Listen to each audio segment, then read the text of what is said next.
2 weeks away from the start of the Auburn baseball season, J.J. Jackson here with Auburn baseball coach Butch Thompson. Coach, we spoke with you about a year ago. 12 months from now, how would you say you've adjusted to Auburn? How would you describe these past 12 months here? Well, the first thought I have is I told our players day one that it's going to be okay. And then we break for the Christmas break, and I tell them I love them. So there's been a lot of growth, a lot of trust, a lot of implementation, a lot of adjustments to creating our identity with the baseball program, but a lot of growth. What would you say is the biggest difference in preparing for year one as opposed to preparing for year two? I would say time to be able to capture a fall practice. I think our staff, we really designed a really good fall practice, and I think our players were excited about it. You know, coming into August 16th when school started, we had 20 new players. So we have a 35-man roster as we stand today, just 2 weeks away, but 20 to 35 will play in their first Auburn game coming up. So, you know, we've been to Fort Benning, we've done some extra practice stuff, we've done some 6 a.m., but all of these things that we've challenged ourselves with, that we've made an investment together, and I think that's helped grow the team. 20 new players, and a lot of those are part of this freshman class. What can we expect out of this freshman class this season? Well, we know we have a whole new infield, and there actually will be the junior college. We have 12 high school players that are new and 8 junior college players, and we know at second, short, and third, if we started this weekend, those would be new players, and that they would be coming from junior college, which is still a step up from junior college to SEC play. And we know that 20 of the players that are incoming that are new, 10 of those are pitchers. So trying to create or overcome some challenges from last year of infield defense and definitely pitching depth. You know, we made a huge commitment to, as Skip Bertman would call it, pitching, dominate the routine play, and timely hitting. And we've done it in our recruiting efforts. Now we've done it with the whole fall of practice with that focus. How does that play here in year two? Talking about pitching and, you know, speaking about that freshman class, Davis Daniels, a guy who's coming in, was named one of your starters out of fall camp. What can we expect out of him this season? Yeah, he gets a real opportunity because of his skill. So if you just look at the top, you know, if it takes you 8 to 10 pitchers to really navigate through a 56-game collegiate schedule, pitching depth's important, and he definitely possesses, we think, and I think our players do, everybody in the organization believes he possesses a top 5 as far as stuff, electricity, or just his arsenal is at the top of the food chain. And, you know, we're going to rally behind him. He needs to know he's got backup. He needs to know that it's 9 versus 1. But his skill level gives him an opportunity to, whereas it doesn't really matter his age, his skill set gives him an opportunity. And you know, we got a couple of young players, position players, one in the middle of the infield, Will Holland. We're so excited about a super utility infielder, so athletic, such a great, exciting future. We got to give him opportunity early. Connor Davis is another freshman that I would mention at first base. We just think he's going to have power to all fields, especially the opposite way. He's a quarterback in high school at Blessed Trinity, which is just a phenomenal, comes from a great athletic background. And these 3 young guys, one, there's a need, but 2, they just seem so advanced in their skill. But we have others, and that's what's neat about once you get to a season, no matter how someone's practiced. You know, you can't wait to see who's going to step up and be a gamer. So I can't wait to see that defined this spring. And then talking about that pitching staff, Keegan Thompson's a guy that's coming back from the injury. What can we expect out of him this season? Well, I know the sky's the limit. I know I believe in him and trust in him. And I know he has a track record. You know, he missed last year, but before that, as an opponent, I just always thought that Keegan was one of the best pitchers, how he handled himself, his gamesmanship when he was on the mound. You felt like you had an unbelievable chance to win. I just can't wait for him to take the mound, and our team and our fans and our program feel that way again.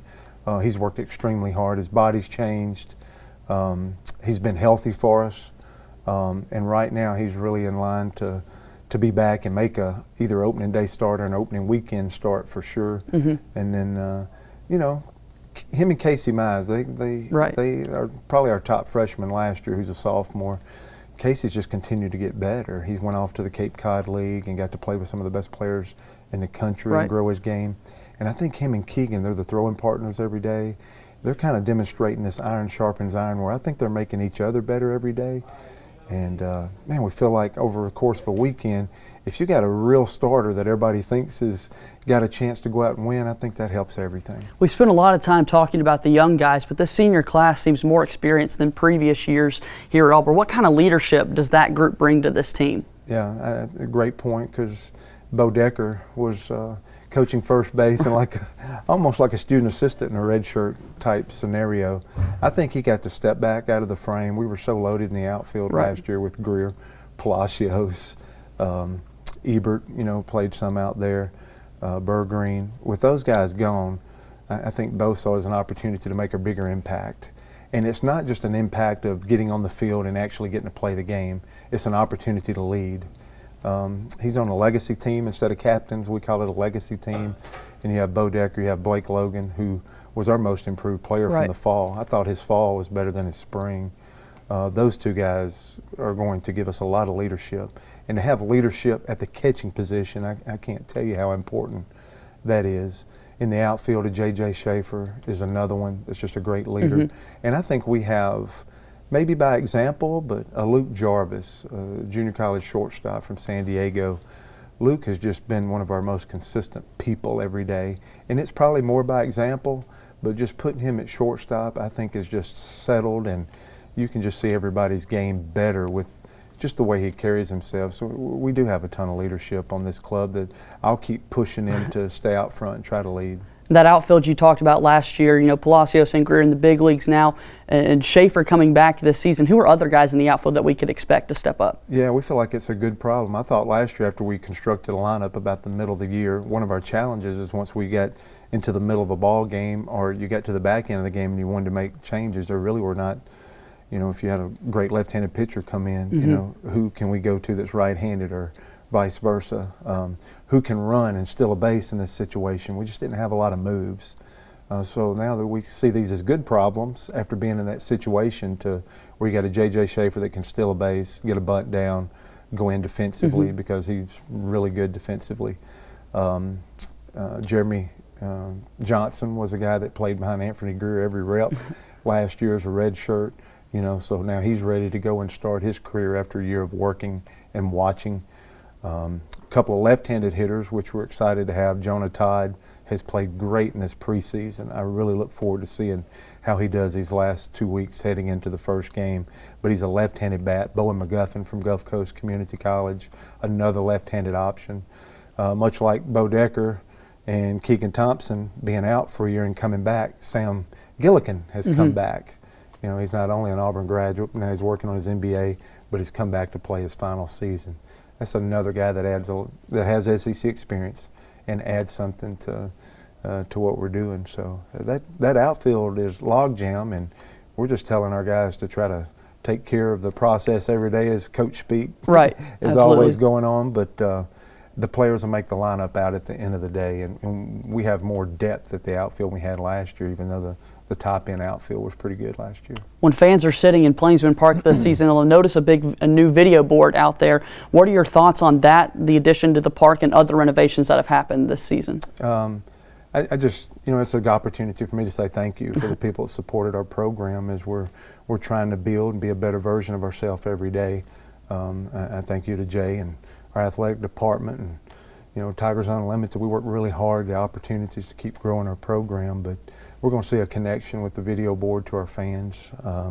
We've put in, I think, 3,800 chairback seats, and the new LED lighting is going to be pretty neat to go. So I just out on the park the last couple of days and being around the field at practice, it's one of the most beautiful, timeless ballparks, and we've really made some adjustments that really just brighten it back up, and I think our fans are going to love that. And for our fans, who really stood in the gap for us. I think our season tickets are up like 10%. We want to continue to encourage everybody to keep coming on board. We need you now more than ever, but I think we're at an unbelievable spot of support, and that Auburn family has really stood behind this baseball program, and I tip my hat to them.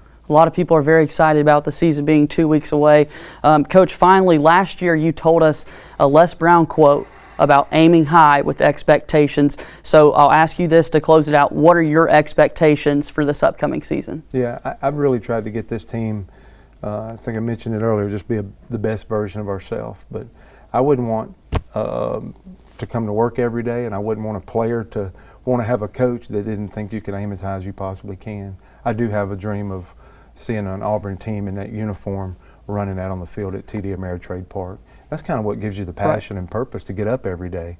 So we'll never stop that. And I don't think I've hidden that or put that away. I share that with my players because they need to understand that we got to attack every day to get. We don't want to be where we're at. We have to understand that we're leaving a legacy because we represent Auburn University, but we must maintain a vision at the highest level because I believe in Auburn that much. I believe in our resources. I believe in our tradition. I believe that people that are going to drive from Birmingham or Atlanta or even further away to come watch us, they want us to aim as high as we possibly can. So we have that vision. No matter where we're at today, we have that end vision in mind. In Auburn here with Coach Butch Thompson, I'm J.J. Jackson. You're watching Eagle Eye TV.